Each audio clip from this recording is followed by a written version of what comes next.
ভর সন্ধ্যায় যুবককে ডেকে নিয়ে পিটিয়ে খুনের অভিযোগ, এলাকায় অবরোধ বিক্ষোভ।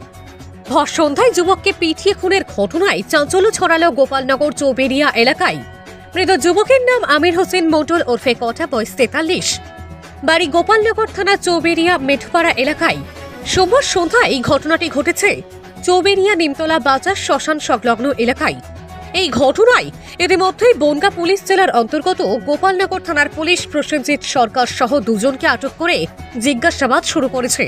মৃত আমির হোসেন এদিন সন্ধ্যায় তার ইকো 4 চাকা গাড়ি নিয়ে নিমতলা বাজার এলাকায় গিয়েছিল। রাস্তার উপর মাথায় আঘাত লাগা অবস্থায় স্থানীয়রা দেখে তাকে উদ্ধার করে বনগাঁ হাসপাতালে পাঠায়। অভিযোগ, পুরানো বিবাদের জেরে আমির হোসেনকে ডেকে নিয়ে গিয়ে খুন করা হয়েছে। দোষীদের গ্রেপ্তারের দাবিতে এদিন রাতে স্থানীয়রা নিমতলা নহাটার রোডে চৌবেরিয়া বেলতলা মেঠোপাড়া মোড়ে অবরোধ করে পরে পুলিশের আশ্বাসে অবরোধ উঠে যায়। আমি বাজারে ছিলাম অন্য জায়গায়, দাদা যে কথাটা বললো এই কথাই আমার কথা। কি শুনলেন আপনি? কি শুনেছেন? আমার ভাইকে ডেকে নিয়ে গিয়ে মেরেছে। কি করতো আপনার ভাই? আমার ভাই গাড়ির ড্রাইভার, গাড়ির ব্যবসা করতো। এটা পরিকল্পিত, পুরো পরিকল্পিত ভাবে মেরেছে। কি দিয়ে মারলো জানতে পেরেছেন কিছু? আমি চোখে দেখিনি, আমি কি করে বলবো, তবে মাথায় আঘাত আছে, পা কাটা, আর যেখানে মেরেছে রক্ত ভেসে গেছে, পিটিই মেরে ফেলেছে। ওটা কি বাজারের উপরেই হয়েছে? নিমতলা বাজার সাইডে ব্রিজের উপরে। সেখানে সেরকম লোকজন ছিল না সেই সময়? লোকজন ছিল, বা আবার কেউ অনেকে আমরা খোঁজ নিচ্ছি, অনেকে ছিল না। কটা নাগাদ হয়? এই 6:30 নাগাদ, পৌনে 7টা নাগাদ, পৌনে 7টা নাগাদ, 6:30 থেকে পৌনে 7টা নাগাদ। আপনি কে হন? আমি ওর বড়দা। ভাইয়ের নাম কি? আমির হোসেন মণ্ডল। আপনার নাম? আমার নাম জাকির হোসেন মণ্ডল। আজকে সন্ধ্যা 6টা নাগাদ ওকে আমি ওই পাড়ায় একজন মারা গিয়েছিল, ওই পাড়ায় গিয়েছিলাম দেখতে। ওকে দেখলাম চার দোকানে বসতে। তারপরে 6:30 নাগাদ দেখলাম যে গাড়ি নিয়ে, ওর ইকো যে গাড়ি আছে সেই গাড়িটা নিয়ে আমাদের শ্মশান সংলগ্ন যে বাজার আছে সেই বাজারের দিকে যাচ্ছিল। যাওয়ার ঠিক 6:45-7টার মধ্যেই হঠাৎ করে খবর আসলো যে কটা অ্যাক্সিডেন্ট করেছে। কে বা কারা, ওখানে নাম প্রকাশ পাওয়া গেল যে প্রসেনজিৎ সরকার নামে, যার পিতার নাম হচ্ছে চিত্তরঞ্জন সরকার। ও হচ্ছে ওকে বাড়ির থেকে ডেকে নিয়ে গিয়ে, ফোনের মাধ্যমে ডেকে নিয়ে গিয়ে ওর ইকো গাড়িটা পাশেই স্ট্যান্ড করে দাঁড়িয়েছিল। সে অবস্থা, অচৈতন্য অবস্থায় ওকে তুলে নিয়ে এসে ডাক্তারের কাছে দেয়। তারপর বনগাঁ হাসপাতালে পাঠায়।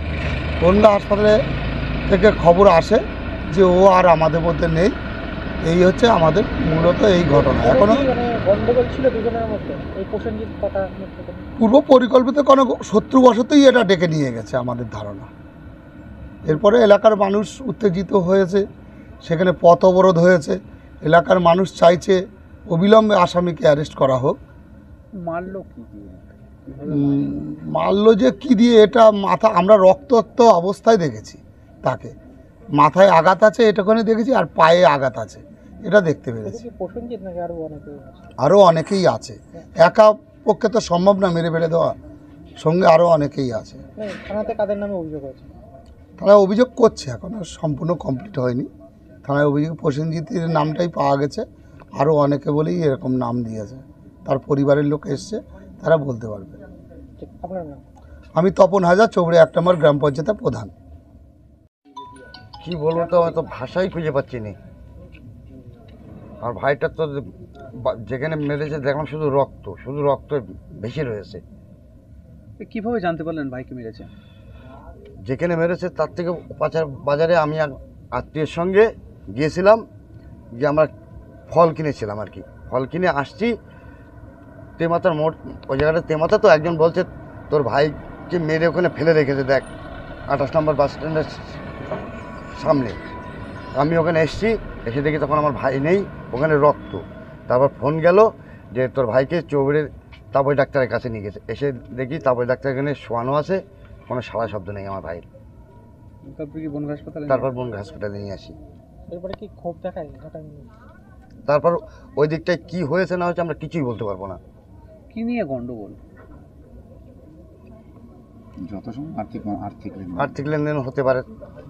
গাড়ি মানে একটা বিবাদ, দীর্ঘদিনের বিবাদ হতে গাড়ি চালানো নিয়ে হতো, ভাড়া নিয়ে বসছে, গাড়ি চালানো ভাড়া নিয়েও যেহেতু সে ড্রাইভার, যেহেতু মানে যে মেরেছে সে কি করে? সে মদের ব্যবসা করে।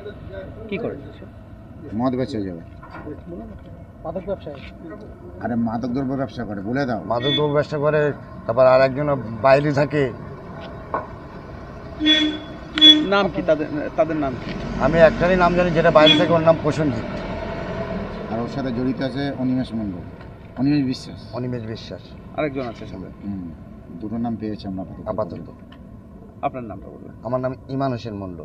তোর কেউ কি গ্রেপ্তার হয়েছে? শুনেছি না, কিন্তু সন্দেহজনক দুজনকে তুলেছে। কাকে তুলেছে তাও বলতে পারবো না। আমি জানতে পারলাম একটু আগে জানতে পারলেন? আমার সাথে কেউ বলেনি, সবাই জানে। উনি কখন বেরিয়েছিলেন বাড়ি থেকে? এই তো মাগরিবের আজানের একটু আগে। হ্যাঁ, ঠিক আছে। একটু আগে। আমি নামাজ পড়ে এসে ওর সঙ্গে কথা বলছিলাম, বলার মোটামুটি 10 মিনিটের ভেতরে এই কেসটা হয়েছে। বলার 10 মিনিট জাস্ট, আমার মোবাইল যা টাইমিং। উনি কি করতেন কি? উনি গাড়ি চালায়। গাড়ি চালান। গাড়ি ওনার কি চালায়। কোনো সতীতা ছিল কোনো কারোর সঙ্গে? হয়তো পেমেন্ট নিয়ে হতে পারে, গাড়ি ভাড়া গেছে, ভাড়ার টাকা চাতে গেছে, এই জন্য টাকা নিয়ে ওইসব নিয়ে হতে পারে না। পারবে না মেয়ে লোকের ব্যাপার। আমি তো কিছু বলতে পারবো না দাদা, আমার আপনি সামনে আপনাদের তুলে সামনে ধরে- সম্বন্ধে আপনি এখন কি চাইছেন কি? আমি চাই সাজা হোক, আমার সাজা না, ফাঁসি হোক তাকে। তার ফাঁসি দেয়, পরিষ্কার কথা, ফাঁসি। কোনো মানবতা নেই। পুলিশ যেন টাকা না দেয়। একটুখানি বাচ্চা, আমি কি করবো? কোনো মানবতা নেই। আপনার কয় ছেলে মেয়ে দিদি? কয়জন ছেলে মেয়ে?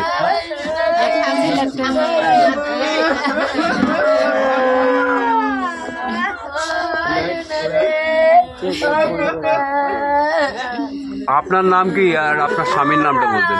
স্বামীর নাম আমির মন্ডল। আপনার নাম? আমার নাম স্বামীরেন খাতুন।